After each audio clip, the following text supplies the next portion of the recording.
दोस्तों आज हम बात करते हैं एक बड़ी खूबसूरत बुक से।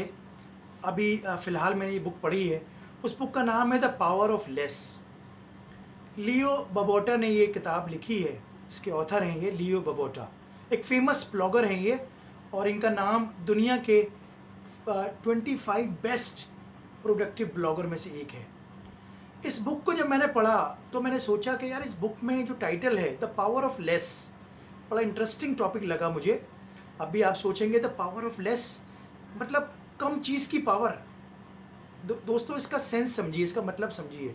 इसका मतलब ये वो ये कहना चाहते हैं कि आप थोड़ा करिए लेकिन उस जो इफ़ेक्टिव काम है उसको पहले कीजिए। दोस्तों हमने देखा होगा हम पूरे दिन में बहुत से ऐसे अनप्रोडक्टिव काम करते हैं जो हमारी ज़िंदगी में कोई रोल प्ले नहीं करते, जिनका हमारी ज़िंदगी के गोल से कोई लेना देना नहीं होता। मतलब अगर हम आसान वर्ड्स में कहें तो हम अपने 24 घंटों में से जितना भी टाइम हम दूसरी चीज़ों में लगाते हैं, मैं ये कहता हूँ कि मैक्सिमम टाइम हमारा फ़ुज़ूल चीज़ों में खर्च होता है, जो हमारे ज़िंदगी के गोल से कोई लेना देना नहीं होता। इस बुक में यही लिखा है। अच्छा, इस बुक को पढ़ने के बाद मुझे लगा कि यार जितनी हम पुरानी बुक्स के बारे में बात करते हैं, कहीं न कहीं बहुत सी चीज़ें कॉमन नज़र आती हैं हमें। फॉर एग्ज़ाम्पल जैसे कि प्रायोरिटाइज़, मतलब उसका कहना यही है कि आप उन चीज़ों को प्रायोरिटी दीजिए जो आपकी लाइफ में सबसे ज़्यादा इम्पोर्टेंट है। दिन में सुबह उठ के अपना एक शेड्यूल तैयार कर लीजिए, बल्कि एक दिन पहले तैयार कर लीजिए और ये देखिए कि सबसे पहले उठ के मुझे सबसे इम्पोर्टेंट काम क्या करना है जो मेरी ज़िंदगी के लिए सबसे इम्पोर्टेंट है। चाहे वो छोटा काम क्यों ना हो, आप सुबह उठ के सबसे पहले सबसे इम्पोर्टेंट काम की शुरुआत कीजिए और फिर उसके बाद सेकंड नंबर डालिए, उससे लेस इम्पोर्टेंट पे एंड सो ऑन। अगर आप दिन के अपने इम्पोर्टेंट काम दिन के जो पहले जो टाइम है, आपका पहला स्लॉट है, उसमें कर लेंगे तो आपका जो लाइफ है ना वो आहिस्ता आहिस्ता टेंशन फ्री होने लगेगी। आपको दिन में लगेगा कि यार मैंने अपने मोस्ट इम्पोर्टेंट काम कर लिए, अब मैं बाकी का टाइम अगर दूसरी चीज़ों में भी वेस्ट करूं तो मुझे कोई नुकसान नहीं होगा। ओके, उनका कहना ये भी है कि बहुत से लोग अपना ईमेल देखने में बहुत ज़्यादा टाइम वेस्ट कर देते हैं। भाई ईमेल, आप अपने ईमेल को थोड़ा सा ऑर्गेनाइज कीजिए।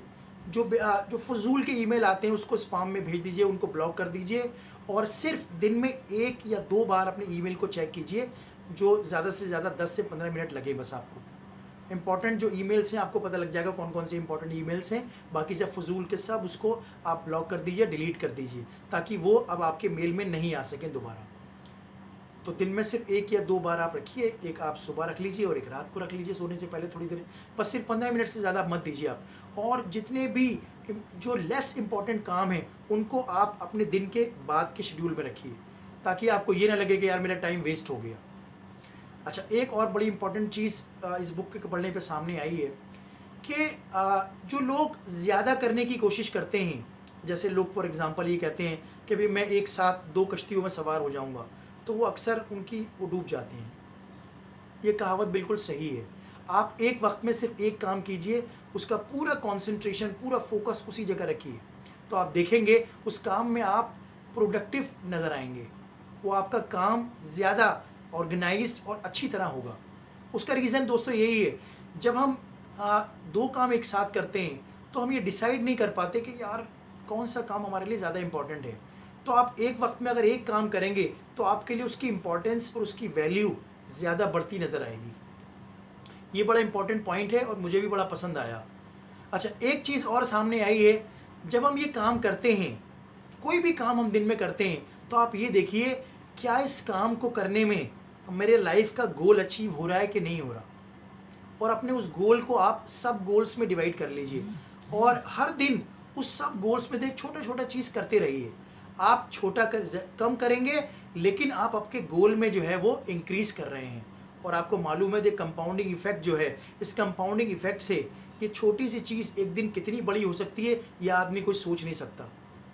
ये एग्ज़ाम्पल हम पहले भी दे चुके हैं कि अगर आप शतरंज के 64 खानों में 64 जो खाने होते हैं उसके, एक खाने में कोई चीज़ रखेंगे और लोगों से कहिए कि हर खाने में लगते रखते-रखते आप डबल करते रहिए और 64वें खाने पे जब आएँगे ज़रा मुझे बताइएगा कैलकुलेट करके कितना होता है। आप सोच नहीं सकते कि कितना बड़ा अमाउंट बन जाएगा। तो दोस्तों इस बुक में एक और ख़ास चीज़ ये लिखी है कि हम बहुत सारी चीज़ों में ज़्यादा समझते हैं कि मोर मीन्स ज़्यादा, कि अगर हम ज़्यादा करेंगे तो हमें ज़्यादा चीज़ हासिल होगी। दोस्तों, ये मिथ है, ये बहुत ही गलत चीज़ है। इसका मतलब ये नहीं है, आप बहुत से लोग ये सोचते हैं कि हम ये ज़्यादा करेंगे तो हमें फ़ायदा होगा, ऐसा नहीं है। आप थोड़ा कीजिए लेकिन प्रोडक्टिव कीजिए। जैसे मैं अगर पढ़ाई में इसका एग्जांपल दूं तो लोग कहेंगे यार ये बहुत ज़्यादा पढ़ रहा है। यार 16 घंटे पढ़ रहा है लेकिन प्रोडक्टिव तो कुछ भी नहीं कर रहा।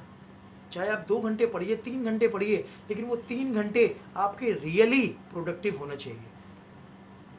कोई भी आप प्लानिंग कर रहे हैं, कोई काम कर रहे हैं, तो उसमें ऐसे 2-3 घंटे निकालिए जो आपके लिए प्रोडक्टिव हों।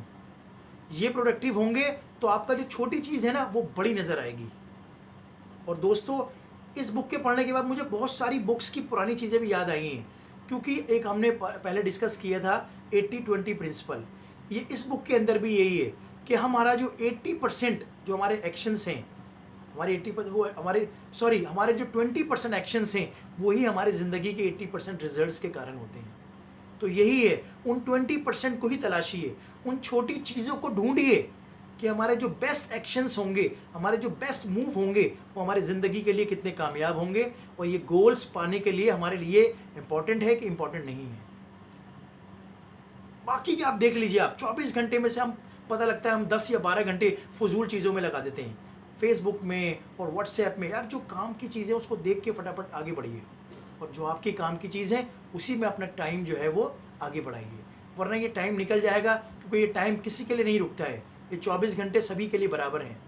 जो लोग कामयाब हुए हैं उनके लिए भी बराबर थे, और जो आगे कामयाब होंगे उनके लिए भी बराबर होंगे, और आपके लिए भी बराबर है। इन 24 घंटों को कैसे यूटिलाइज़ करते हैं, द पावर ऑफ लेस एक बहुत अच्छी बुक आपके लिए साबित हो सकती है। दोस्तों, उम्मीद है आपको ये वीडियो पसंद आया होगा, और मेरे चैनल पे जो लोग नए हैं वो सब्सक्राइब कर दीजिए, लाइक करिए, शेयर कीजिए, और इस नॉलेज को ज़्यादा से ज़्यादा लोगों में आगे बांटिए, आगे फैलाइए, क्योंकि ये नॉलेज जितनी ज़्यादा आगे बढ़ेगी उतनी ही ज़्यादा फैलेगी। तो दोस्तों, आज के लिए इतना ही काफ़ी। अगली वीडियो में आपसे फिर मुलाकात होगी। Thank you very much.